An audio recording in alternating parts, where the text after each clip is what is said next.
New week, college basketball has definitely lived up to all expectations thus far across the country.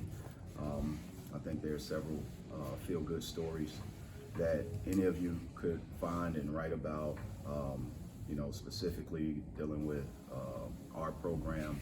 I think it starts with our fans. It starts with their consistency. It starts with their drive, but also they're giving us their very best, and the atmosphere speaks for it. The atmosphere shows it. The atmosphere sounds like it, and I credit them. I credit their unwavering approach, but also the stick-to-itness. It's not perfect a product in terms of who we are, but ultimately they have gotten us to this point thus far, and I appreciate that. I know that generally you guys try to kind of block out any outside noise, don't pay attention to good or bad from the outside, but you've gone from probably the beginning of the year where maybe not a ton was expected to now entering a part of the season where a lot of people outside are going to look and say, hey, they should be able to do this and that. Does your approach with the guys change at all based on what they might hear? This is a couple things you have to kind of dissect in that statement or your question. My expectation has not changed, and it's been more than what the external expectation has always been. The internal drive, the internal push that I've put on the shoulders of our players, our staff, and anyone that touches our program. We first started talking about April 1st, April 3rd, right after the press conference, right, of me being the Witten family head men's basketball coach. And I spoke to my staff about it every opportunity that we've had. So my dreams, aspirations will not change, and they will not change. I'm not going up or down. I'm staying the same because it has been spoken in those words, in those true words to our players, and we've been working no different than that. The only ranking that matters is the one after one shiny moment is played on national television, and it comes out April 4th, right? That's the only ranking that we focus on, but also that's where we have to understand in short term, we have to be prepared to do certain things, and long term, we have to train no different than that and make decisions for those moments, and that's what our guys have continuously done. Dennis, can you learn from the net rankings? Does it at least tell you where you are and the net rankings? Yeah.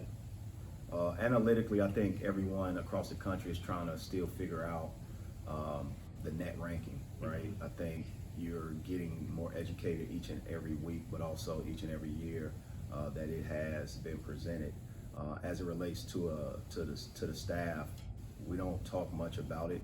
We focus on what we can control, and that's performances in games, and they take hold of all analytical numbers. It's not just wins or losses. It's sometimes shooting, sometimes turnover percentage, sometimes margin of a win is more important, or even margin of losses.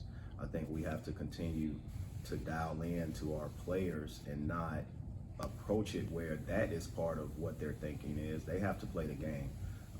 But more importantly, we have to do our part, no different than we've done it with scheduling, meeting with our administration, Desiree Reed-Francois, Greg Hewlin. They have been essential in us planning this past season, but also essential in everything that touches our program, from fan engagement to marketing, but also to game day experience, which I think our fans enjoy. Coach, they announced this morning that the Ole Miss game sold out along with Texas A&M. How does that make you feel? Well, what it does is this: it solidifies what I've always thought, and it's outstanding.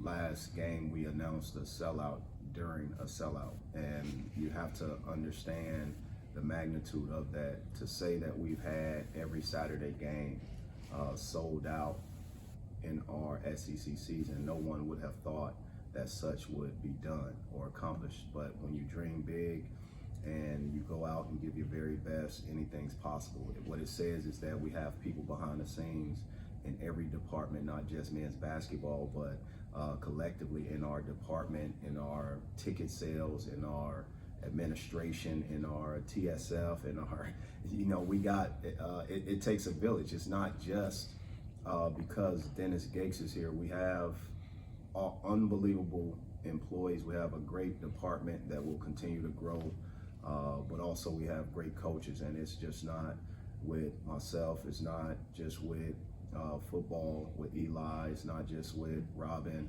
women's basketball. It's throughout our department, and they do a good job, and they've done a great job extending a branch and allowing me to grow, but also teaching me and inviting me and with open arms into this family. So I appreciate all our coaches, all our staff members who've done that. It's just a special place, man, and the results, that's the data, right? That is the analytics that matters when it comes down to internal changes or even external changes. It's fans coming back who hadn't been back in a while. Post-COVID, it interrupted a lot, but it feels good to see people support our programs.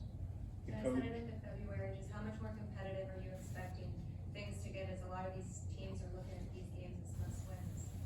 Well, I think we're in a part of the season. These are the dog days before the madness, and you know the madness happens in March, but there's several things that happen in February that prepares a team, that put teams in position to have success. I think it's important for us to stay in the short term and make sure we just focus on our next opponent. The most important opponent is ourselves. I've said that all along, and it's the person we see when we look in the mirror, from man to man in our program, and we talk about that often. The next most important opponent is obviously who we play against, and we can never look too far ahead nor too far behind and allow those things to get in our way or out of our vision, and we have to remain focused and not distracted. And February is a great month of college basketball, not just with Mizzou, but throughout our conference. You'll see teams get better. You'll see teams stay the same. You'll see teams have some great wins. I think possessions come down to 4 or 5 points and sometimes one possession in this month, and it has done so repeatedly. And Coach, what impact has Coach Ryan Sharbaugh had on defense this season? Coach Sharbaugh is my defensive coordinator. That's his responsibility. There is no doubt about it. Matt Klein is our offensive coordinator, but Ryan Sharbaugh, and I know it sounds sort of cliche, but I've learned a lot with my experience as an assistant and just picking the brains of those football coaches and how they break down responsibilities and things like that. And it's something that I learned from Leonard Hamilton. We've had offensive coordinators and defensive coordinators in our system at Florida State. So to have Coach Sharbaugh, who is a defensive-minded coach, he's worked for some great coaches, Jim Boone, Leonard Hamilton. Also, he worked at Bradley with Brian Wardle, and obviously at Cleveland State with me. And to have him here with us, he gives us what we need. He's a great teacher. He's a future head coach in his own right. You can see the results, but also you can see the intensity at which our guys play, and it's impactful what he does and his approach. So I'm excited about Coach Sharbaugh. I'm excited about our entire staff. We do a great job of working with each other, but also in a healthy way, challenging each other's thoughts so that we can look from the lens of an opponent trying to dissect us. So there's things we still need to clean up, there's no doubt, but I think our guys are giving their very best in the effort, and they're doing exactly what we're asking them to do. Dennis, LSU is arriving with, on the back of 8 straight losses. How do you approach this type of matchup when a team's going through kind of an unexpected slump like this? Yeah, I think the question was asked earlier, what does February, everybody's 0-0. As you move into March, you have to approach it that way. You cannot look at it any other way. We have to look at it how we look at it, and they're not a replicate of their record. They're not that team. Coach McMahon is a great coach. I've had great respect for him. I've known him for some time. It's just one of those things where you got to look beyond that. They have some great players. They have a top 50 player in the country.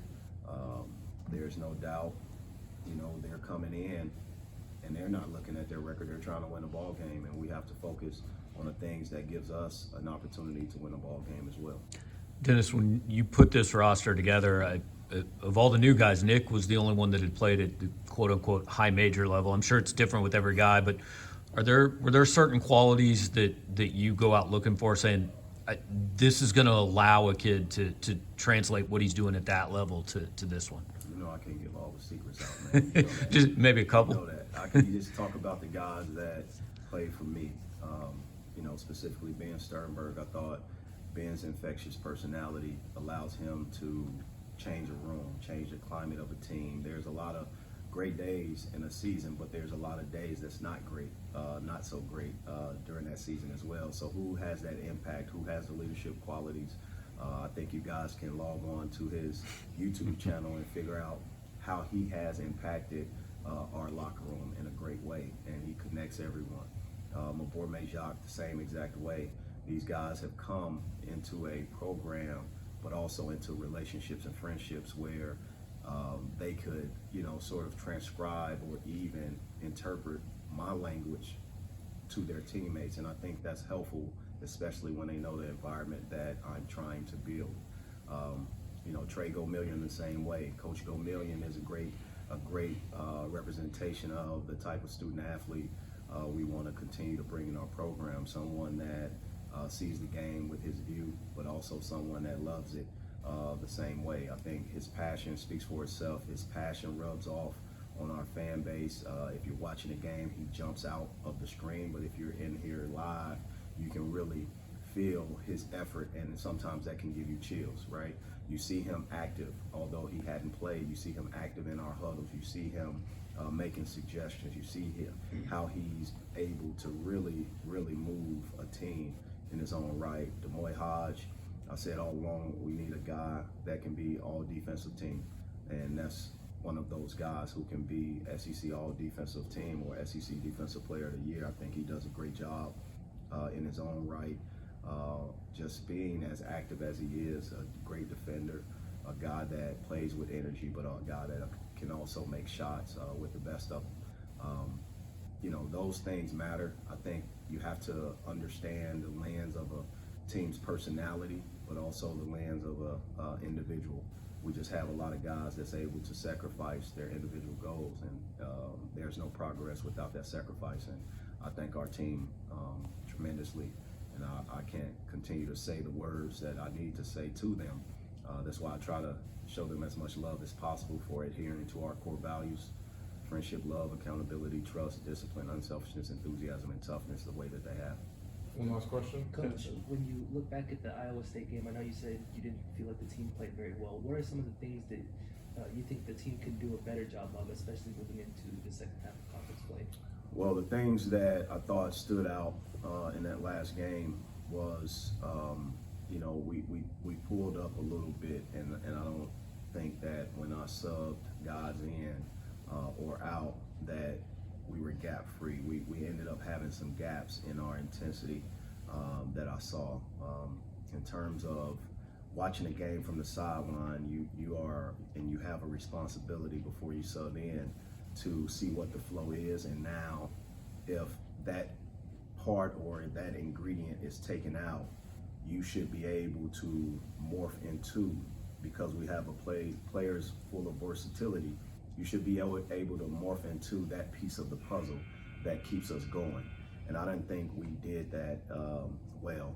I don't think Mo played as well as he could have on both ends. I thought he was impacted by his missed dunk, and I don't want my guys to be deflated by plays like that. Those are gaps. That gives opponents opportunity to dive into or find a weakness, and I don't want that to be a part of our identity. Last but not least, I didn't think we got to the free throw line enough. That's going to be important in February moving forward. You got to get to the free throw line. All right, thanks, Coach.